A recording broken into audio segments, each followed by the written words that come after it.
Okay, time for a therapy segment where we help people out with advice. Now, to get your problem on the air, Tony Scott Page at kmjm.com. Dear Tony, I'm 35. I've got an 8-year-old daughter with a now 50-year-old guy I was in a relationship with for 10 years until I found out he was cheating. I left him after trying to work it out for a year, only to catch him again. We parted ways on what I thought were good terms for the sake of our daughter. The problem is I didn't put him on child support because when we were together, he was great at taking care of his child's needs. As time went on, I started to see him slacking up on his responsibilities, meaning he would only buy the child things when he felt she needed them. Birthday, back to school, Christmas. Now she's developing into a young lady, and one time I asked if he can go half with me on some new undergarments. Tony, you're a man, but you know those undergarments for little girls are not cheap. He told me no. Our daughter goes to private school at his request, not mine, when we were together. Our agreement was I keep up the paperwork for her to keep the scholarship, and he pays the remainder balance, which is about $75 a month. I pay her medical bills, transportation to and from school, and her lunch. Money kept becoming an issue, so I told him if we couldn't compromise, then I would have to file child support. I tried to include the tuition payment in the child support order, but the judge wouldn't allow it because he says there are good public schools that she can go to.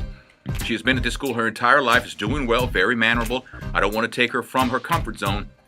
And besides, say what they want about St. Louis Public Schools, they're failing our kids. My daughter's dad hasn't paid her tuition, and I mentioned it, and he says he has no plans to.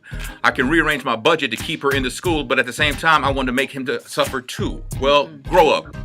You know what? The judge is right. You're not going to get that in the order like that. Most times it doesn't happen that way.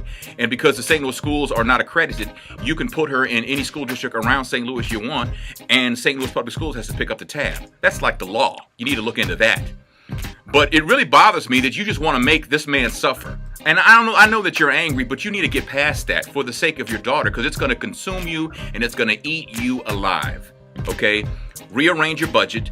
Do what you got to do if you're going to keep her in private school. And you know now that it ain't going to happen with his help because he doesn't have to do that. He just has to pay child support. You can use that money toward private school if you want to.